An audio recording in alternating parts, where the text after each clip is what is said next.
मैं केस जीतना चाहता हूं। महाराज जी, आपने कोई अपराध कर दिया है, कोई पुलिस केस आपका बन गया है, किसी अदालत में आपकी सुनवाई हो रही है, पेशी चल रही है।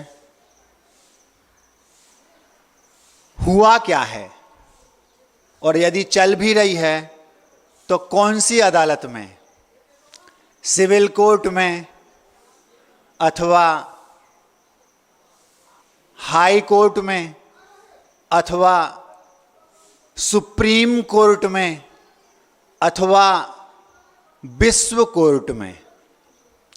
सिविल कोर्ट आप लोग समझते हैं, जिला न्यायालय के अंतर्गत सामान्य अपराधों का जहां पर निराकरण होता है, अपराधी को अपराधी घोषित करके सजा दी जाती है।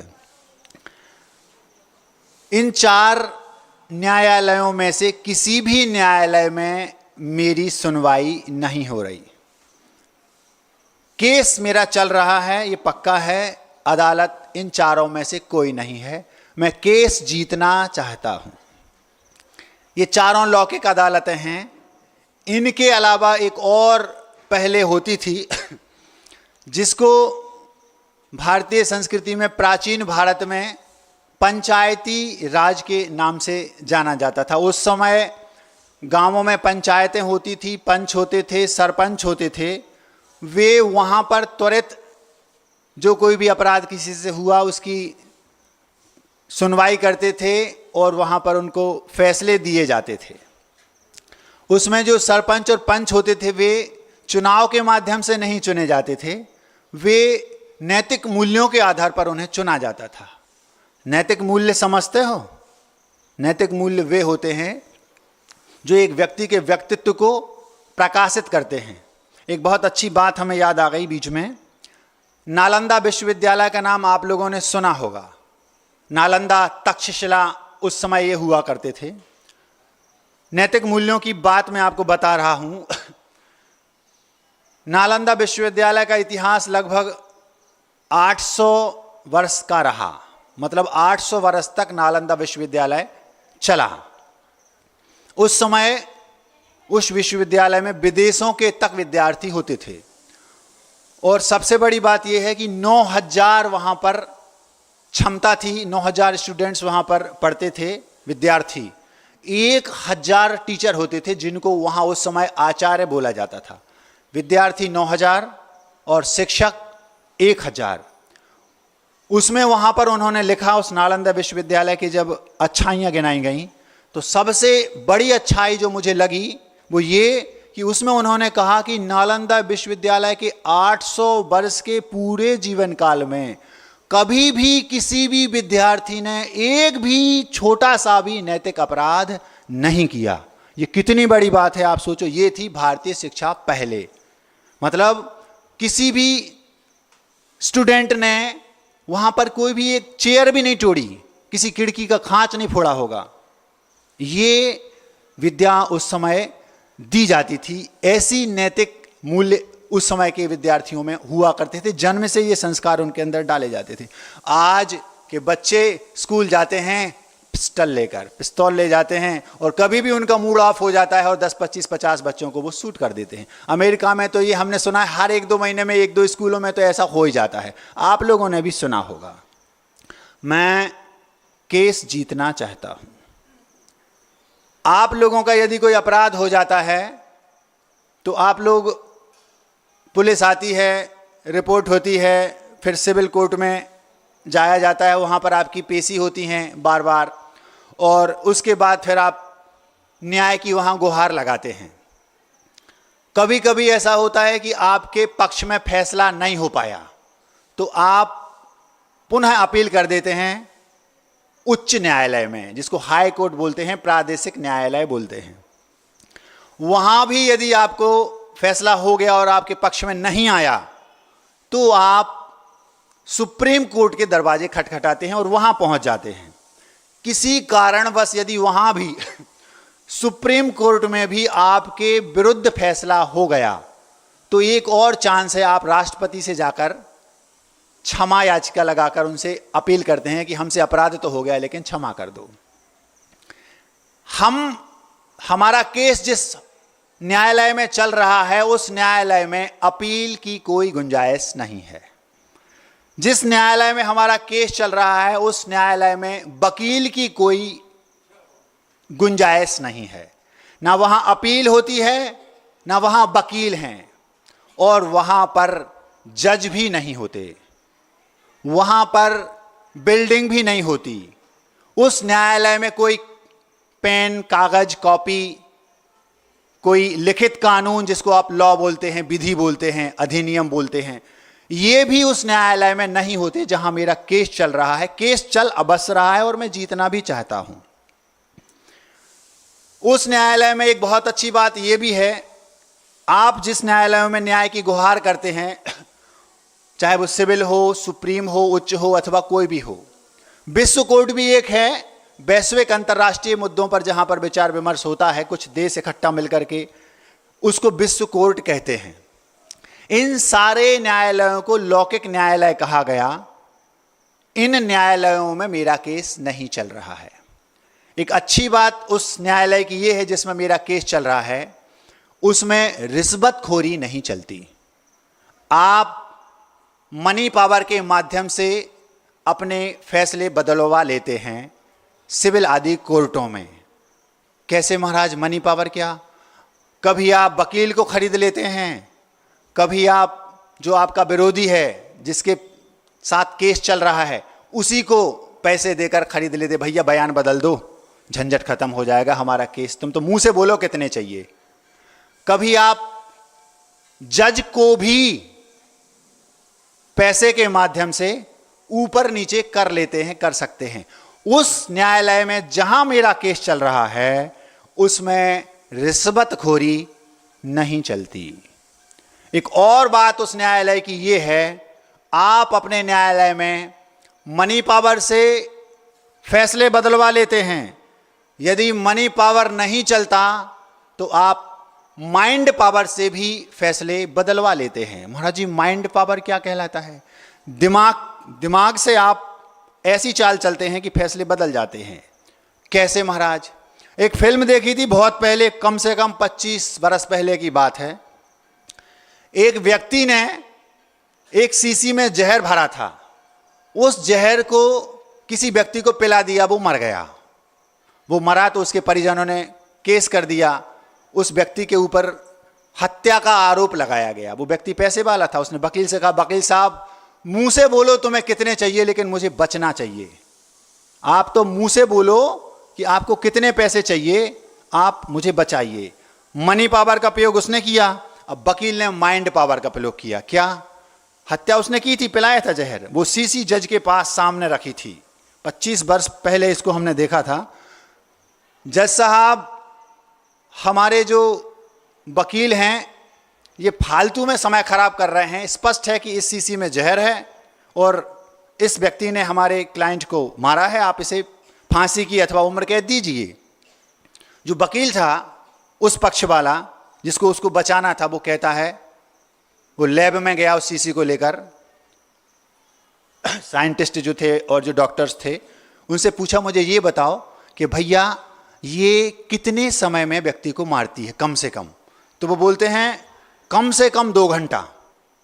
व्यक्ति 2 घंटे के कम से कम मरेगा तो 2 घंटे के पहले तो मर नहीं सकता, क्योंकि पूरी बॉडी में इस जहर को जाने में 2 घंटे तो लग जाएंगे, और ज़्यादा से ज़्यादा 7-8 दिन तक बच सकता है। 7-8 दिन में तो मर ही जाएगा। तो 2 घंटे कम से कम, बोले कुछ भी हो जाए 2 घंटे के पहले तो ये नहीं मरेगा। उसने कहा इतनी मोटी रकम मिल रही है और यदि मैं ये केस जीत गया तो मेरा नाम हो जाएगा, क्योंकि ये तो स्पष्ट है कि इसने पिलाया खिलाया है, मारा है, और इसको तो जेल होनी है, उम्र कैद होनी है। तो उसने अपनी लाइफ के बारे में, मैं ऊंचा उठ जाऊं और पैसा बहुत मिल रहा है, उसने माइंड पावर का प्रयोग किया और पहले से जाकर उन डॉक्टर से सेटिंग कर ली, डॉक्टर साहब आप, कोई आपके पास अगर इसको पी के आ जाए तो आप कैसे बचाएंगे? बोले 2 घंटे के अंदर अंदर आ गया तो मैं इसको बचा सकता हूं। मरेगा तो नहीं, गारंटी है 2 के पहले तो नहीं मरेगा। उसने बुद्धि लगाई कि जब अदालत का समय बिल्कुल फैसले की जो डेट थी उसी दिन की, इस दिन तो फैसला होना ही है आज। उसने अंतिम 15 मिनट जब बचे, सुनवाई होते होते होते होते जज साहब फैसला देने वाले थे, इतने में वो कहते जज साहब ये झूठ बोल रहा है, शीशी में जहर है ही नहीं। शीशी जज साहब के सामने रखी, इसमें जहर है, इसी से इसको मारा है। उसके वकील और जो सामने जो व्यक्ति खड़ा था वो सब बोल रहे हैं जज साहब इसमें जहर है। जज साहब इसमें जहर है ही नहीं। कैसे? उसने शीशी खोली और पी ली। जैसे उसने शीशी को पिया, 15 मिनट बचे थे, अगर इसमें जहर होता तो मैं मर जाता। इसमें जहर है नहीं डॉक्टर साहब, ना मैं नीला हो रहा हूं ना पीला हो रहा हूं, कुछ नहीं हो रहा। जज साहब इसमें जहर नहीं है, ये झूठ बोल रहा है। मेरे सच्चे ईमानदार अच्छे मेरे क्लाइंट को ये लोग इनके कॉलर में दाग लगा रहे हैं, ऐसा बोला। 5-10 मिनट हो गए, जब अंतिम 5 मिनट बचे तो जज साहब को लगा ये तो कुछ नहीं हुआ, इसको सही बोल रहा है, इसमें जब है ही नहीं तो ये तो बात ही गलत है, और जज साहब ने उसको बरी कर दिया। इसको बोलते। और वो व्यक्ति वहां से खट से उठा और सीधा हॉस्पिटल पहुंचा। डॉक्टर्स की टीम वहां पर रेडी थी, उनने वो आधे घंटे में पहुंच गया, उनने उसको ठीक ठाक कर दिया, ये बच गया। मनी पावर से फैसला बदलवा लिया। हमारी अदालत जिसमें मेरा केस चल रहा है उसमें मनी पावर नहीं चलता। फिर माइंड पावर से उसने फैसला बदलवा लिया, लेकिन जिस अदालत में मेरा केस चल रहा है उसमें माइंड पावर भी नहीं चलता। एक और पावर होता है, हमने देखा है राजनीति में ऐसा प्राय करते हैं लोग, मैन पावर। लोगों को बरगला लेंगे, इकट्ठा कर लेंगे और कहीं धरना, कहीं अनशन, कहीं ये कहीं वो, कहीं हड़ताल, और मजबूर कर देंगे सरकार को अथवा जजेस को कि वो फैसले पर पुनः विचार करें और फैसला बदल जाते हैं। ऐसे किसी भी प्रकार से जिस अदालत में मेरा केस चल रहा है उसमें फैसले नहीं बदलते।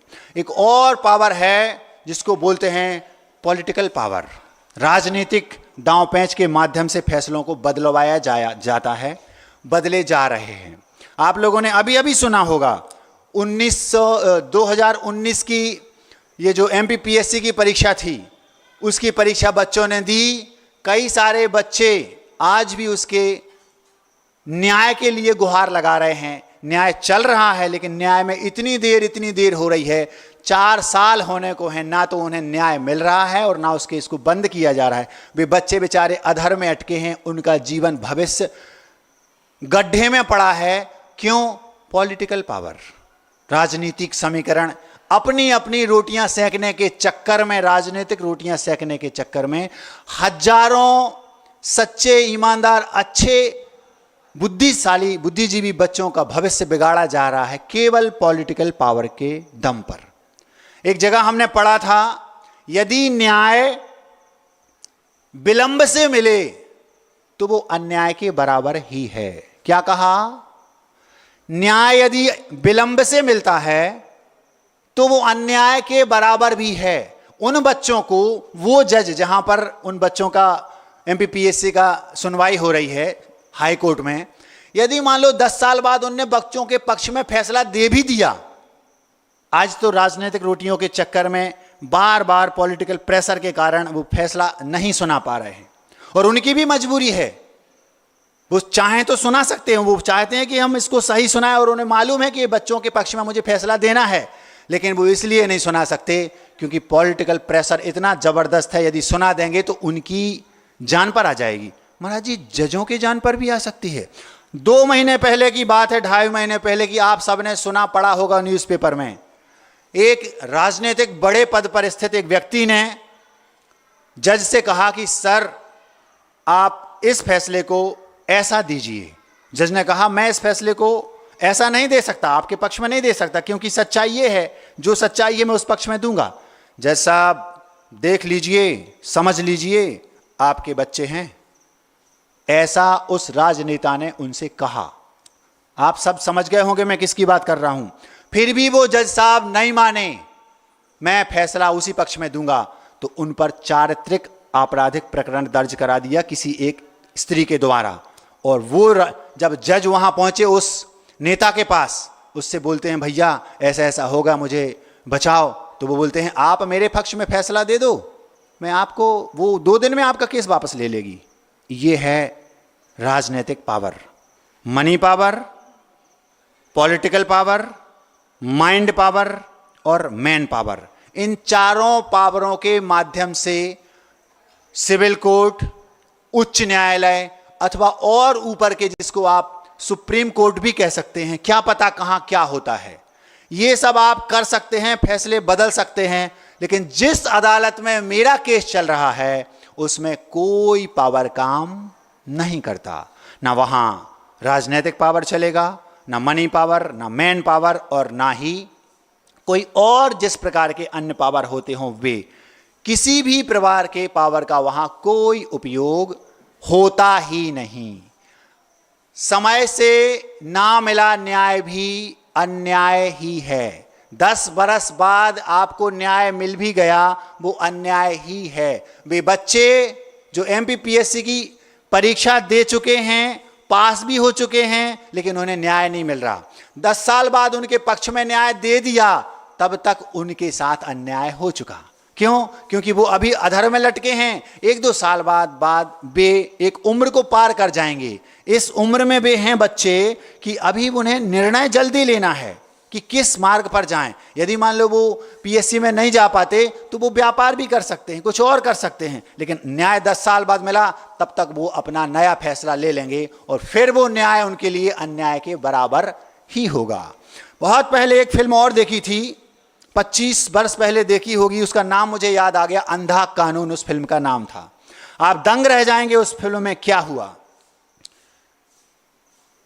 अभिनेता जो उस फिल्म का नायक था, एक्टर जिसको आप बोलते हैं, वो बहुत बुद्धिशाली था।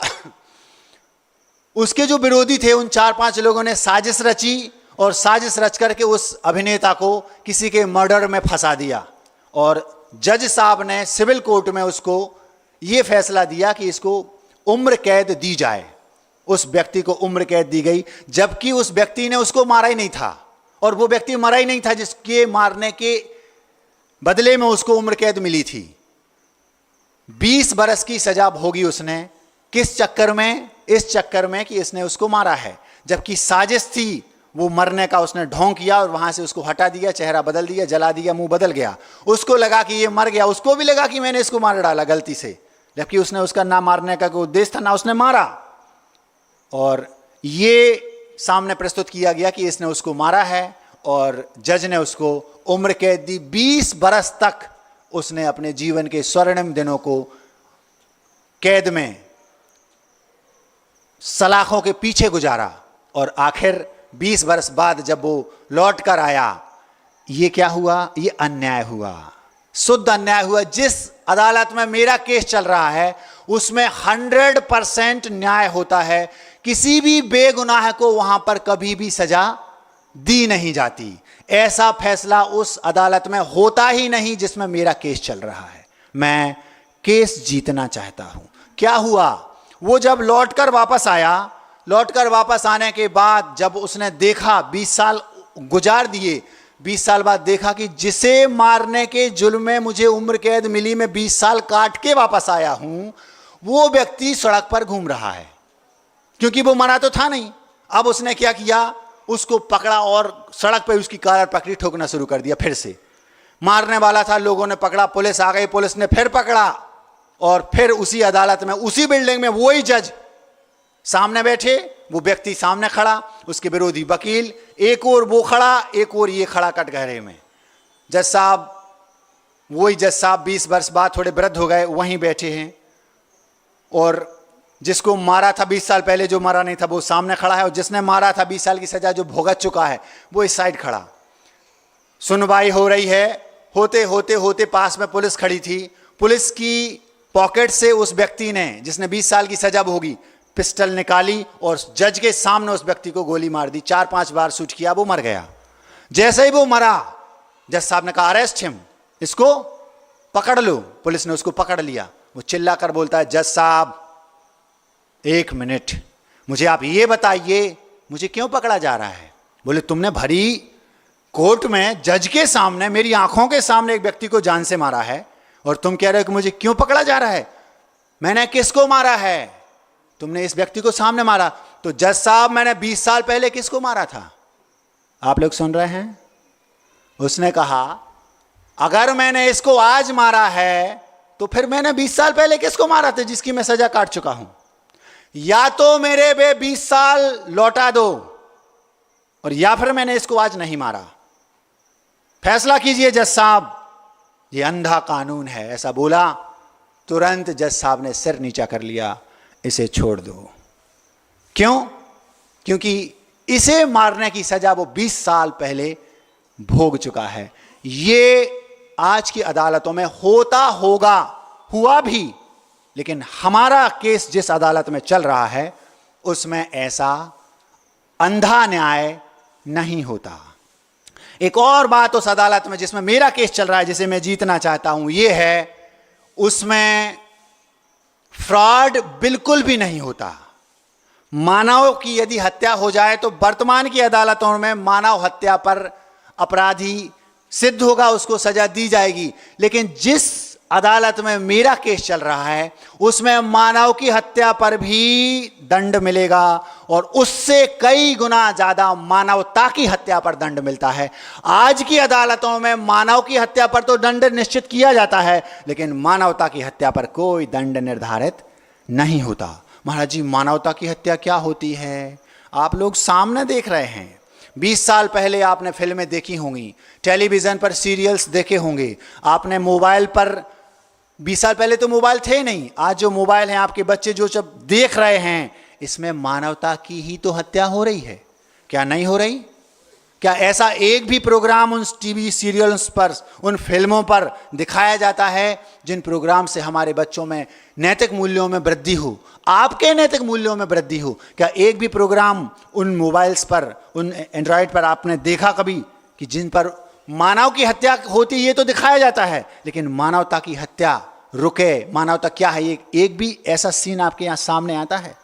जिस अदालत में मेरा केस चल रहा है उसमें मानव की हत्या से ज्यादा अपराधी वो है जो मानवता की हत्या करता है। वो अदालत लौकिक अदालत से एकदम हटके है। उस अदालत में मेरा केस चल रहा है और मैं उसे जीतना चाहता हूं। एक और बात, आपके केस जिन अदालतों में चलते हैं, उन अदालतों में आपने देखा होगा केवल कायकृत अपराधों का दंड मिलता है। आपने मान लो किसी को जान से मारा, शरीर से, आपने किसी की चोरी की, शरीर से आप उसके यहां गए, आपने कायकृत अपराध किए, आपने झूठ बोला मुख से, आपने कुकृत्य किया शरीर से, आपने परिग्रह जोड़ा, दुनिया भर की संपत्ति इकट्ठी की परिश्रम करके। इसमें आपने जो जो अपराध किए, हिंसा, झूठ, चोरी, कुशील, परिग्रह, शरीरकृत, उन अपराधों का आपको दंड मिलेगा। लेकिन जिस अदालत में मेरा केस चल रहा है उसमें शरीरकृत दंड तो बहुत कम मिलता है, मानसिक अपराधों का दंड सर्वाधिक मिलता है। आपकी अदालतों में मानसिक अपराधों का कोई दंड प्रावधान नहीं है। आपकी एक पत्नी है, दुनिया जानती है, लेकिन जिस गली से आप निकलते हैं उस गली में यदि कोई सुंदर सुरूप शीलवान कन्या आपको बाजू से निकलते दिख गई, आप कब उसे अपनी मन में पत्नी बना लेते हैं पता नहीं चलता। इस अपराध को उस अदालत में नियम से दोषी ठहराया जाता है जिस अदालत में मेरा केस चल रहा है। आपकी सामने तो एक पत्नी है, आज तक आप जन्म से इतने बड़े हुए, मन में मानसिक तौर पर कितनों को आपने अपनी पत्नी बना लिया हम कह नहीं सकते। प्रत्येक पत्नी पर आपको उस अदालत में केस दर्ज होगा, दंड भी बरोबर मिलेगा। इन अदालतों में कौन सी? Civil court, high court, supreme court अथवा विश्व कोर्ट अथवा वो पंचायत वाले न्याय जो पहले होते थे, इन सभी लौकिक अदालतों में मानसिक अपराध का कोई दंड नहीं दिया जाता। आप मेरी बात सुन रहे हैं, समझ रहे हैं? आप मंदिर में जाएंगे, पुजारी के रूप में भगवान की पूजा करेंगे, अगर आपने चोरी कर ली, माना कि किसी ने बेस बदलकर वो चला गया, आज आचार्य श्री जी जहां विराजमान हैं, हमने देखा वहां पर हजारों प्रकार के लोग आते हैं, उनमें जेब कतरे भी आते हैं। किसी ने किसी की चैन चुरा ली, किसी ने किसी का मंगलसूत्र खींच लिया, किसी ने किसी का पर्स चुरा लिया, 10, 25, 50 हजार लाख रुपए उसके जेब में थे, वो चुराए और भाग लिया, पुलिस ने पकड़ लिया, केस चला, उसको दंड दिया जाएगा, हवालात में बंद कर दिया। क्यों? उसने शारीरिक अपराध किया। लेकिन ऐसे लाखों पुजारी उनमें हजारों ऐसे होते होंगे जो मन से चुराने के भाव रखते होंगे कि मैं इसका हार चुरा लूं, बहुत अच्छा है, लेकिन नहीं चुरा पाए, मौका नहीं मिला, अथवा वाइट ड्रेस पहने थे, कैसे हम ऐसा कर सकते हैं। जिन्होंने हाथ से चुराया उनको पुलिस पकड़ के ले गई, सिविल, उच्च अथवा हाई कोर्ट अथवा सुप्रीम कोर्ट उनको सजा देगा। लेकिन जिस कोर्ट में मेरा केस चल रहा है उस कोर्ट में आपने भाव भी कर लिए चुराने के, तुरंत आप पर केस दर्ज होगा और फैसला होगा। 100% न्याय उस अदालत में होता है जिस अदालत में मेरा केस चल रहा है। मैं केस जीतना चाहता हूं। एक और बात, आज की अदालतों में और उस अदालत में जिसकी मैं बात कर रहा हूं, आप सामूहिक तौर पर अपराध करते हैं, लोगों की नजरों में आपको दिखाई दिया कि इसने अपराध किया, उसकी सजा आपको बरोबर मिलेगी। लेकिन ऐसे लाखों करोड़ों केस होते हैं जिन केसों को किसी ने नहीं देखा, वे केस बंद कमरे में होते हैं, उनकी सजा का आज की अदालत में कोई प्रावधान नहीं है। कमरा तो बंद कर सकते हो लेकिन कैमरा बंद नहीं कर सकते। किस अदालत का? उस अदालत का। उस अदालत में जज नहीं है, वकील नहीं है, अपील भी नहीं होती, लेकिन उस अदालत के कैमरे चप्पे चप्पे पर लगे हैं। आप कमरा बंद करके अपराध कर लोगे लेकिन कमरे के अंदर भी उस अदालत का कैमरा फिट है। हो सकता है आप कमरे में रजाई में अंदर घुसे हैं, महाराज जी कमरे के अंदर कैमरा है लेकिन रजाई में नहीं, वो कैमरा कमरे के अंदर, रजाई के अंदर है, और उस रजाई के अंदर भी आपने भाव कर लिए बुरे, तो वो कैमरा आपके दिमाग में भी फिट है। जैसे ही आपने भाव किए, करते ही तुरंत आपको वो उस अदालत के जो सिपाही हैं चप्पे चप्पे पर मौजूद हैं और तुरंत आपको वो पकड़ लेंगे, आप पर केस कर देंगे और फैसला 100% न्यायिक होगा। अन्याय उस अदालत में होता नहीं, 100% न्याय। लाखों करोड़ों लोग इस सभा में अथवा इस देश में, विश्व में हैं जिनके अपराध किसी को पता नहीं। रात में वो अपराध करते हैं और दिन में वाइट ड्रेस पहनकर सेठ जी कहलाते हैं अथवा सज्जन कहलाते हैं। उन सज्जनों को हम वाइट ड्रेस में अच्छा व्यक्ति मानते हैं। उस अदालत में उन पर कई केस आज भी चल रहे हैं। आप ये मत समझना कि महाराज जी हमने तो छुप के किया है, दुनिया की नज़रों में तो हम संत हैं। दुनिया की नज़रों में आप संत हो सकते हो, कथनचित अपनी नज़रों में आप बोल दो कि दुनिया हमें संत कह रही तो हम संत हैं, साधु हृदय हैं, लेकिन उस अदालत में फैसला 100% चोखा होता है, कोई भी वहां बचता नहीं। एक और अच्छी बात, गरीब व्यक्ति यदि फंस गया तो उसके साथ शुद्ध न्याय इसलिए हो जाता है क्योंकि वो money power, man power, political power का प्रयोग नहीं कर पाता क्योंकि उसके पास पैसा नहीं है। अमीर फंस गया तो वो पावरों के माध्यम से अपने आप को सुरक्षित निकाल ले जाता है। लेकिन उस अदालत में जिसमें मेरा केस चल रहा है उसमें अमीर गरीब का भेद नहीं है। उसमें तो तीर्थंकर हो तो भी उनको भोगना पड़ेगा और एक तीतर हो तो उसको भी बरोबर भोगना पड़ेगा, कोई भी हो आप।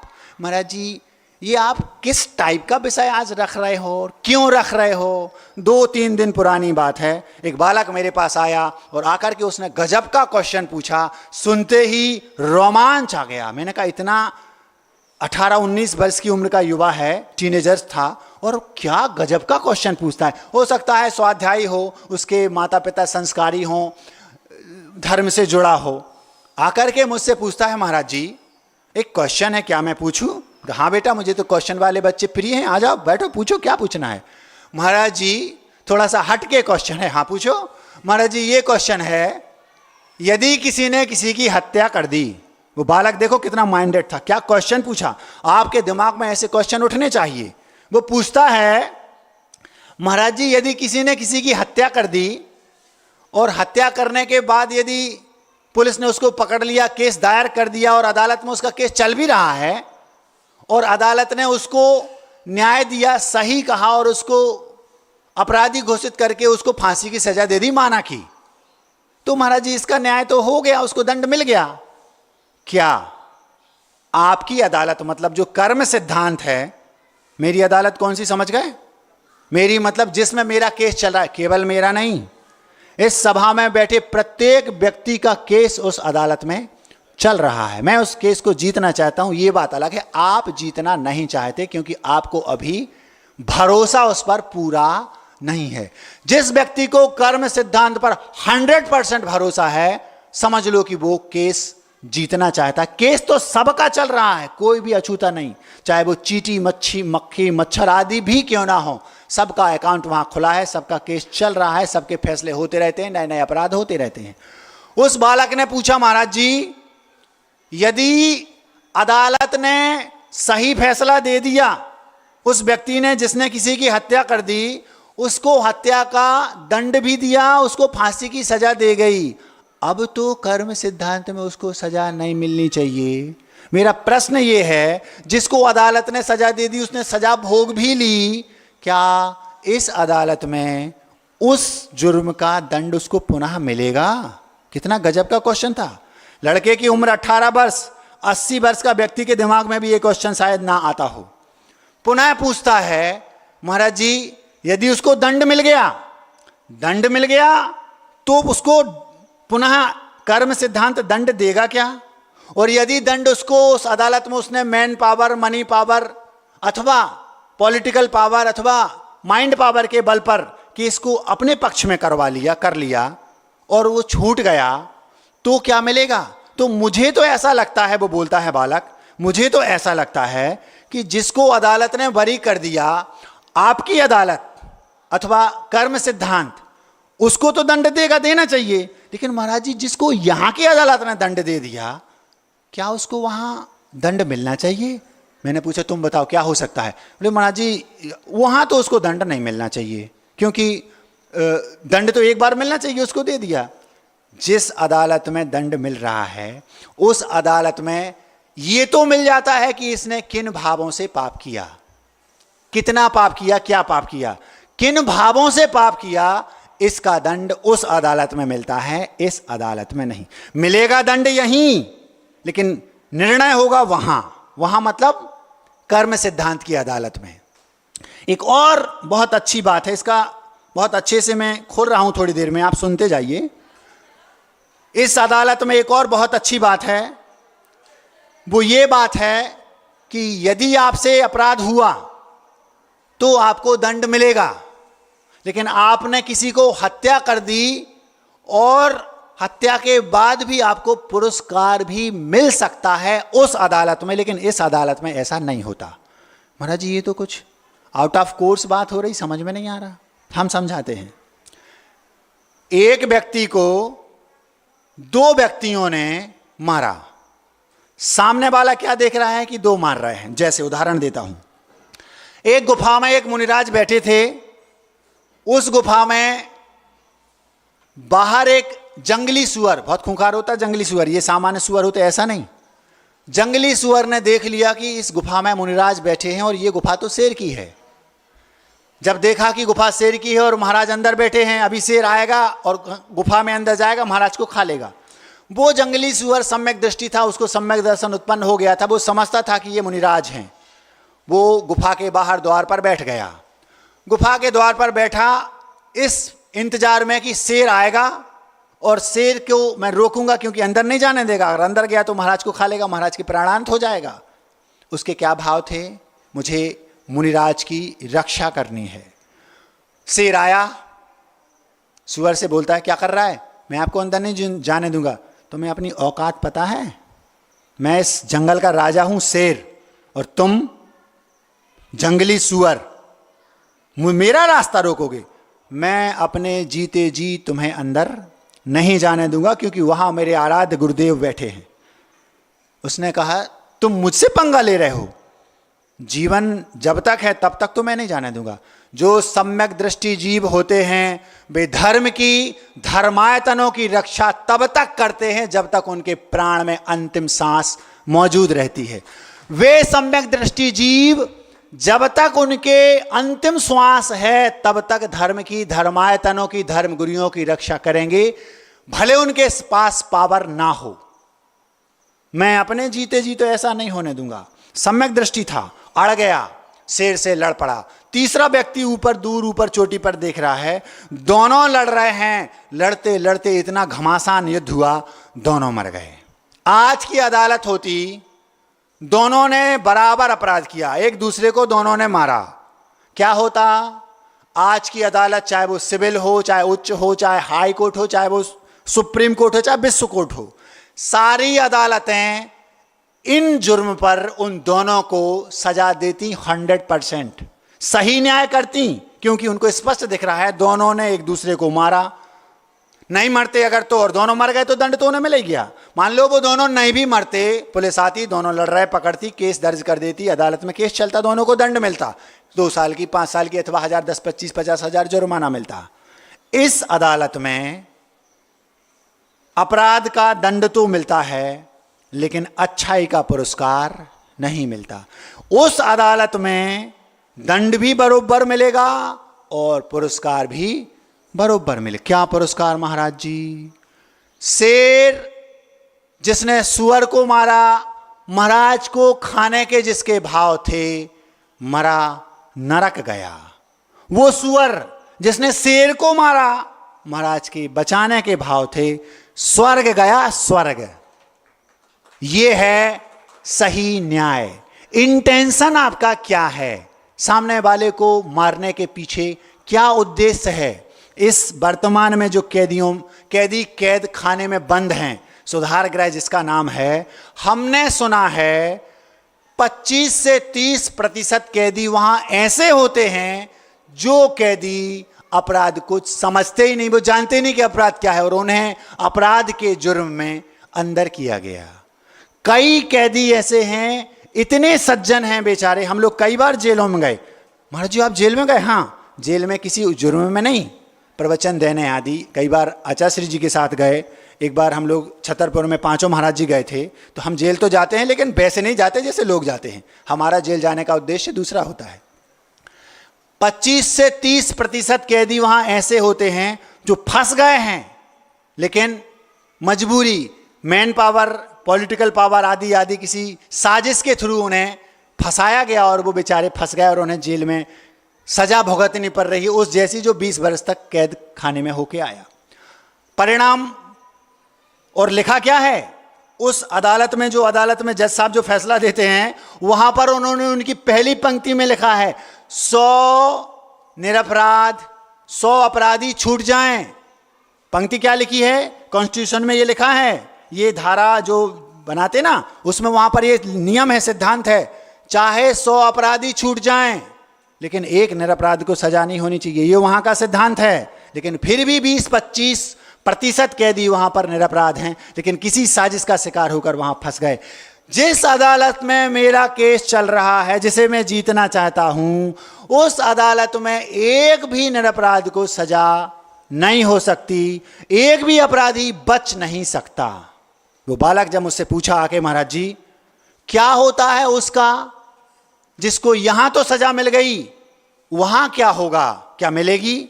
आपसे पूछना चाहता हूं, यदि वहां की अदालत में सजा मिल गई तो क्या यहां की अदालत में सजा मिल गई तो क्या वहां मिलेगी उसको सजा? आप बोलेंगे महाराज जी मिलना तो नहीं चाहिए, लेकिन वहां सजा इसलिए मिलती है क्योंकि वहां की सजा के सिद्धांत कुछ अलग हैं। कैसे सिद्धांत है महाराज? बताता हूं बहुत कम समय में, क्योंकि घड़ी बहुत तेज चल रही है। 25, 22, 24 वर्ष की एक सुंदर सुशील कन्या थी। उस कन्या के पिता सेठ जी थे, बहुत करोड़ों अरबों की संपत्ति के आसामी थे। डाकुओं ने उस कन्या को अगवा कर लिया। अगवा समझते हो? अगवा बोले तो किडनैप, अपहरित कर लिया, अपहरण कर लिया।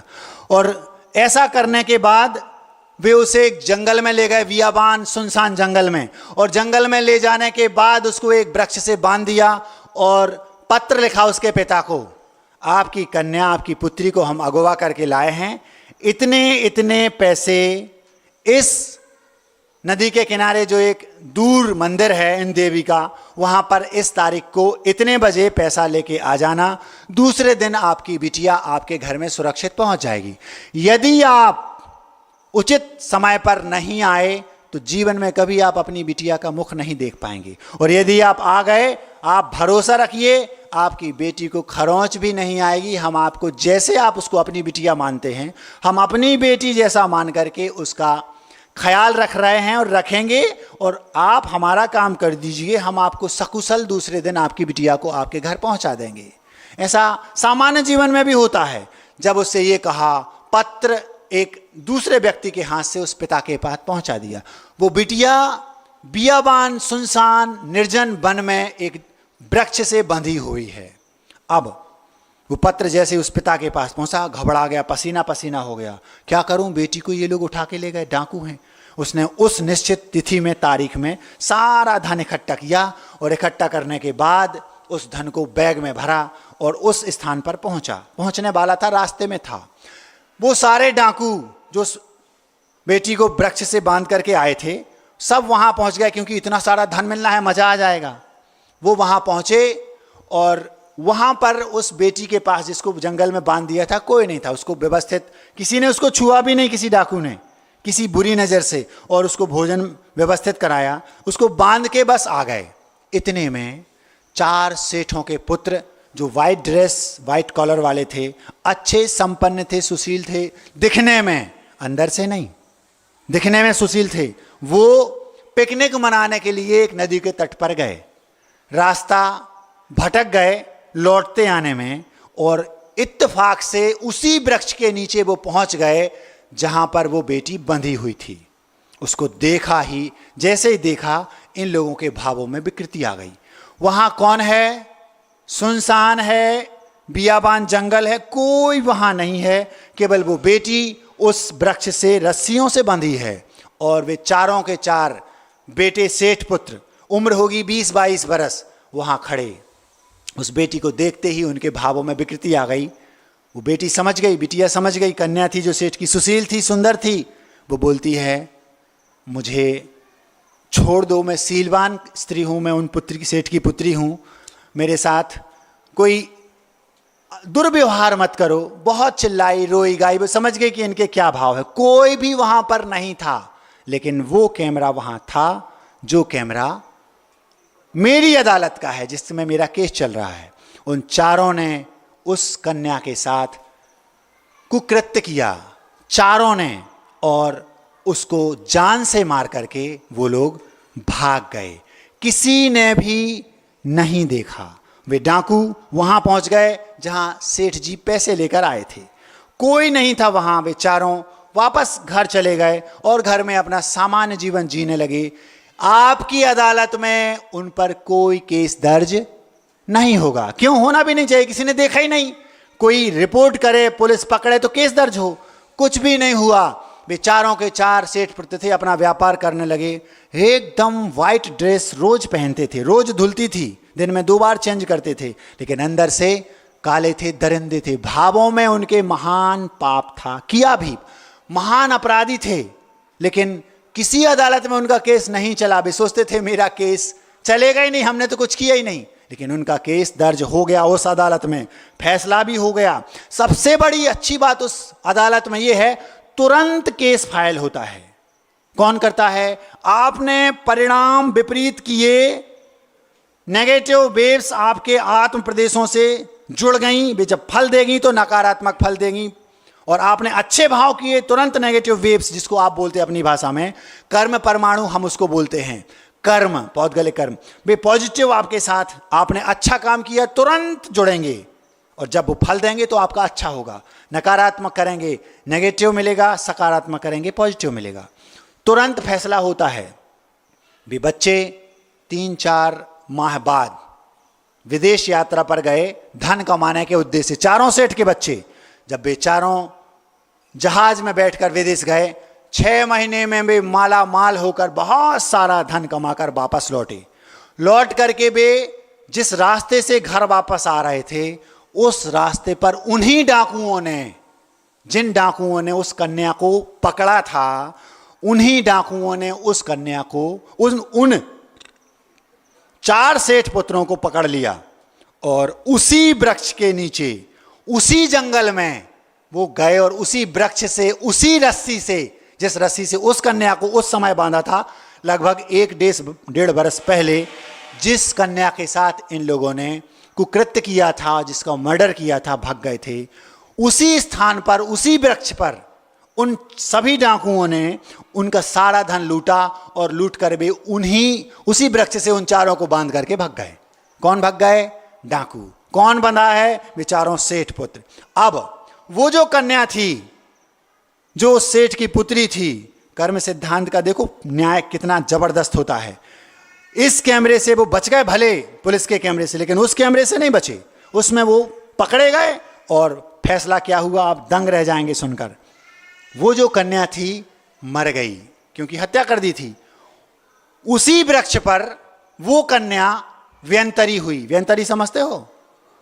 चूंकि वो अच्छे भाव वाली थी, सुशील थी, धार्मिक संस्कारों से ओतप्रोत थी, नैतिक थी, नीतिवान थी, समझदार थी, उसके भाव बहुत अच्छे रहते थे। इन भावों से उसने देवायु को पाया, लेकिन मिथ्या दृष्टि थी, सम्यक दर्शन उसके अंदर नहीं था। इस कारण से वो भवनित्रिक में, मतलब व्यंतरों में वो उत्पन्न हुई। और चूंकि स्त्री थी तो स्त्रीलिंग का छेद उसने किया नहीं क्योंकि मिथ्या दृष्टि थी, और वो व्यंतरी बनी। व्यंतरों के आवास 3 होते हैं, एक भवन, एक भवनपुर, एक आवास। ये अलग बात है। तो आवास वो कहलाते हैं जो वृक्षों पर रहते हैं। तो यत्र तत्र विचरन्ति इति व्यंचरा, ऐसा कहा जाता है, जो यहाँ वहाँ विचरण करते रहते हैं, वृक्षों पर, नदी तालाबों पर, शून्य घरों में। कभी भी अपने घर का कोई दरवाजा ऐसा बंद करके नहीं रखना जो बरसों बंद रहे। क्या कहा? अपने घर के किसी कोने को, किसी एक कक्ष को बरसों तक बंद करके कभी मत रखना।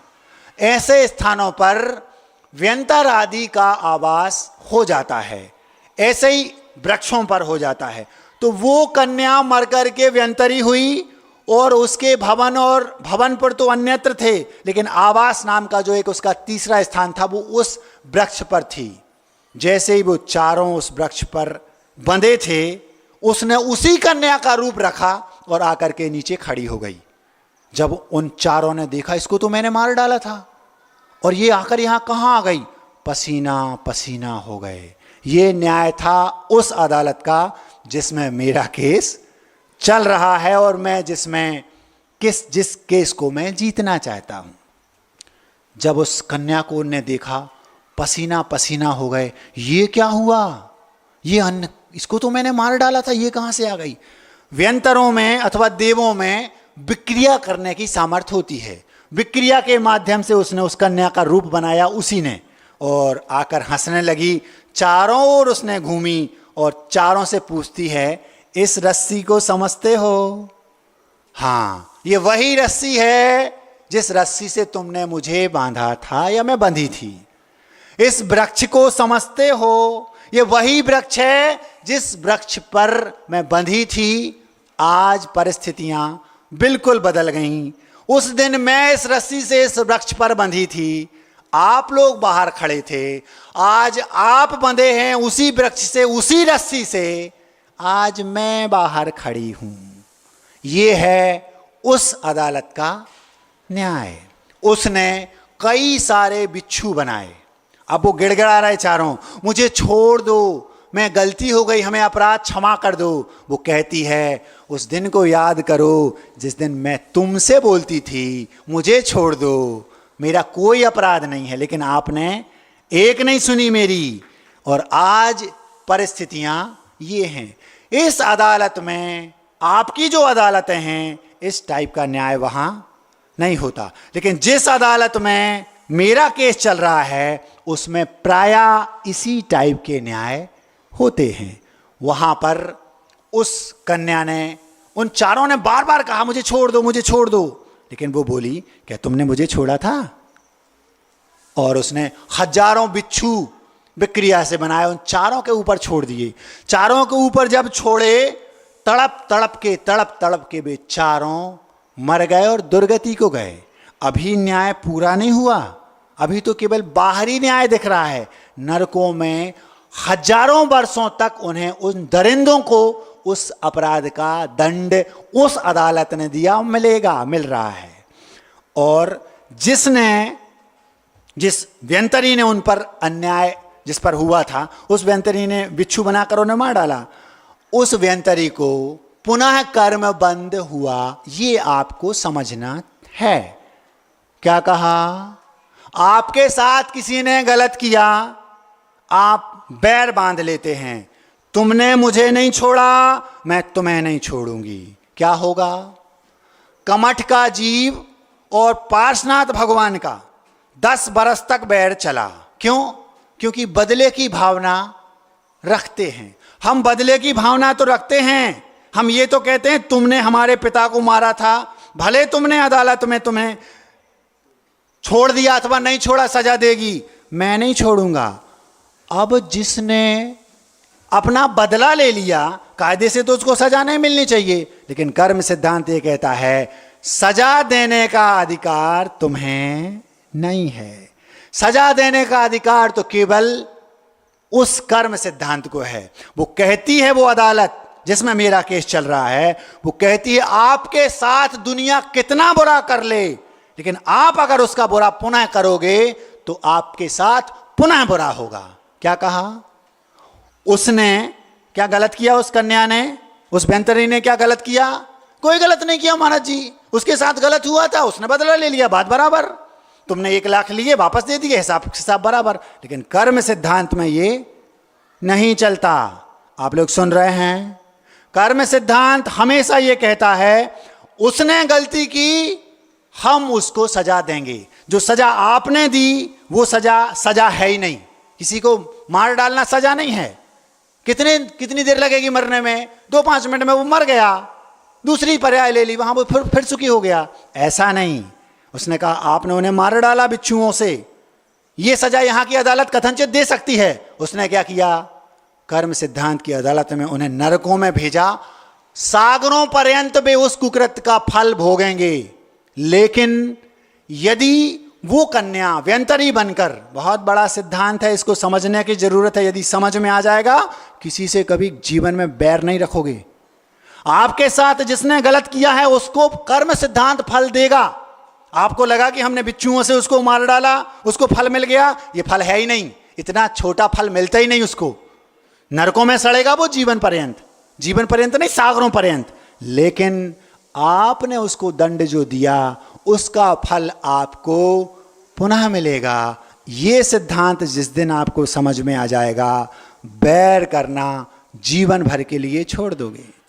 उस लड़के ने मुझसे पूछा, महाराज जी, जिसको अदालत ने दंड दे दिया, क्या उसको पुनः दंड मिलेगा? जिन भावों से उस व्यक्ति ने किसी की हत्या की थी, उससे जज ने तो उसको आजीवन कारावास दे दिया, लेकिन ये दंड सामान्य दंड है। ये तो चुल्लू भर इसको बोलते, ना के बराबर। उसकी हत्या करने के पीछे उसका क्या इंटेंशन था, इसका दंड उसको नरकों में मिलेगा। तुम क्यों चिंता करते हो?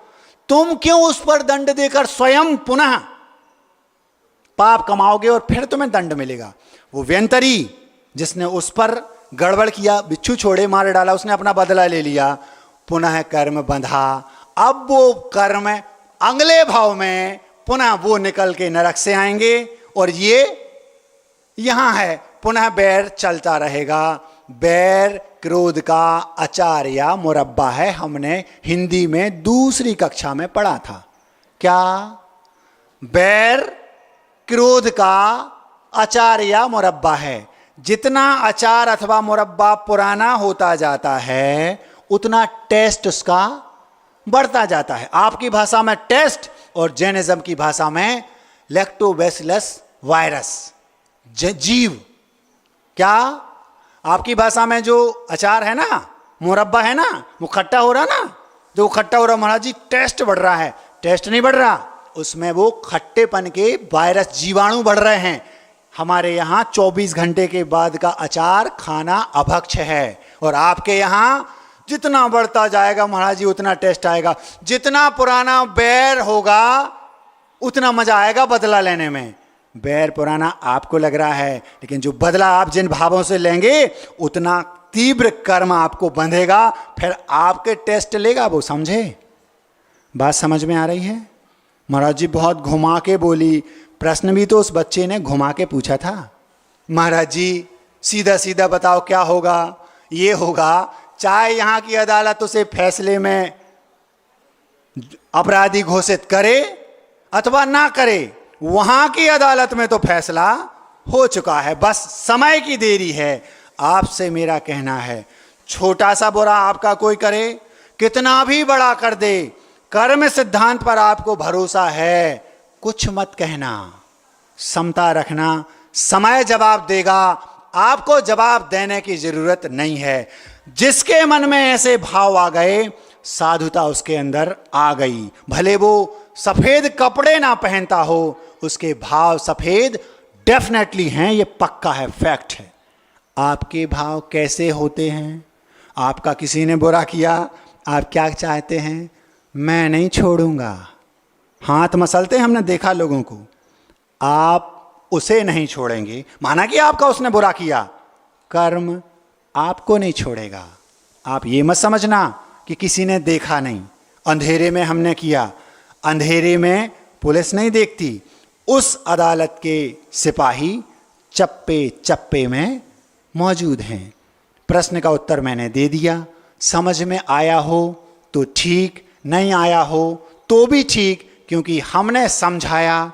टीचर बच्चों को विद्यालय में समझाते हैं, उन्होंने 5 बजे 12 से 11 से 5 उनकी पगार पक्की। पगार समझते हो?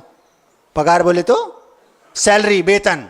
हमने आपको समझाया, आपको समझ में आया तो ठीक, और समझ में नहीं आया तो ठीक। हमने जिन भावों से आपको समझाया, हमारी सैलरी पक्की, आप अपना देख लो। अब समय है मिठाई का। आज समय थोड़ा ज़्यादा हो गया, फिर भी हम रखे देते हैं क्योंकि कड़वा थोड़ा आज ज़्यादा था। इतना अवश्य कहना चाहता हूँ, यदि वो कन्या उन चारों को छोड़ देती, ऐसा किया नहीं उसने बिच्छू बनाए और सबको मार डाला तड़पा तड़पा के। मैंने ये सोचा, ये सत्य घटना थी, अगर वो उन चारों को वो छोड़ देती, क्या कह के? बांधती नहीं, रस्सी से छोड़ती नहीं, खोलती नहीं, चारों ओर घूमती, एक बार चारों की ओर देखती, उन्हें उनके कुकृत्य का एहसास करा देती। उसका फल ये मिल रहा है, तुम देख लो, डाकू बांध के भग गए, मैं मार सकती हूं लेकिन मैं तुम्हें मारूंगी नहीं, और उन्हें क्षमा कर देती, उन्हें याद तो दिला देती कि तुमने क्या किया, तुम्हें क्या परिणाम भोगना पड़ता, लेकिन क्षमा कर देती, समता रखती। उन्हें तो उस कृत्य का फल उसी दिन लिखा गया था जिस दिन उनने वो कर्म किया था, लेकिन उस कन्या को जो बेअंतरी थी, अगर वो क्षमा कर देती, 1-2 भाव में सम्यक दर्शन को प्राप्त करके भगवान भी बन सकती थी, लेकिन उसने ऐसा नहीं किया। आप ऐसा कर सकते हैं, हृदय विशाल बनाना पड़ेगा। यदि आपका हृदय इतना विशाल बन गया, गारंटी से कहता हूं, भगवान बनने में देर नहीं लगेगी। भगवान बनना चाहते हो, आज से ही ये शुरू कर दो, घर से शुरू कर दो, गली से शुरू कर दो, मोहल्ले से शुरू कर दो, लोग आपको मानव के रूप में नारायण कहने लगेंगे, देर नहीं लगेगी। अब मिठाई,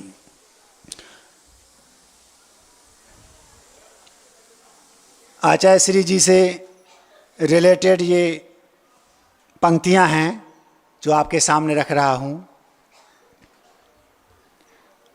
आचार्य श्री जी सागर आए, लगभग शायद 2007 की बात है।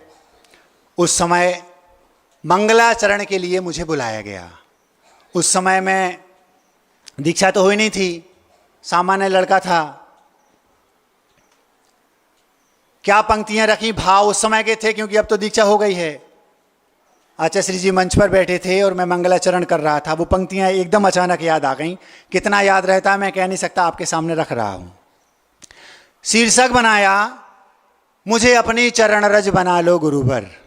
आचार्य श्री जी से निवेदन किया, चरण रज मतलब मुझे अपनी टीम में शामिल कर लो, और उन्होंने कर लिया, होगा टीम में शामिल।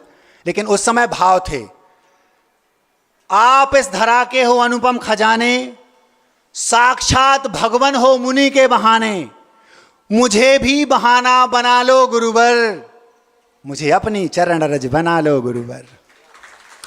आपकी कृपा ही है अहो भाग्य मेरा, पद पंकजों में हो जीवन बसेरा, चरणों की छांव में छुपा लो गुरुवर, मुझे अपनी चरण रज बना लो गुरुवर। मैं तो मिट्टी बंजर अनुपजाऊ रूखी सूखी, योग्य बना लो मूक माटी सरीखी, आशीष जल से सींच कर गला लो गुरुवर, मुझे अपनी चरण रज बना लो गुरुवर।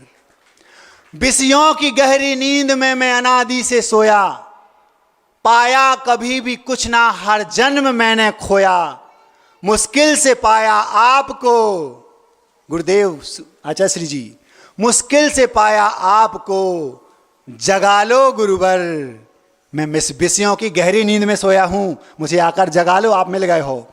विषयों की गहरी नींद में मैं अनादि से सोया, पाया कभी भी कुछ ना हर जन्म मैंने खोया, मुश्किल से पाया आपको जगा लो गुरुवर, मुझे अपनी चरण रज बना लो गुरुवर। जीवन सफल बनाना है लक्ष्य यही अंतिम, हो काल भले काला पर युग है अभी स्वर्णिम। युग कहलाता है 5 वर्ष का काल, ये पंचम काल चल रहा है, तो पंचम काल तो काला है, लेकिन युग अभी कौन सा चल रहा है? स्वर्णिम। क्यों? जिस व्यक्ति ने आचार्य भगवान गुरुदेव विद्यासागर जी महाराज के युग में जन्म लिया, तो ये स्वर्णिम युग तो है ही। क्या ये स्वर्णिम युग नहीं है? जिस युग में गुरुदेव जी रहे हैं वो स्वर्णिम युग तो है ही। आप महासौभाग्यशाली हैं कि आप गुरुदेव के युग में जन्मे हैं। जीवन सफल बनाना है लक्ष्य यही अंतिम, हो काल भले काला पर युग है अभी स्वर्णिम। चरणों में आ गया हूं संभालो गुरुवर, मुझे अपनी चरण रज बना लो गुरुवर, मुझे अपनी चरण रज बना लो गुरुवर। अहिंसा परमो धर्म की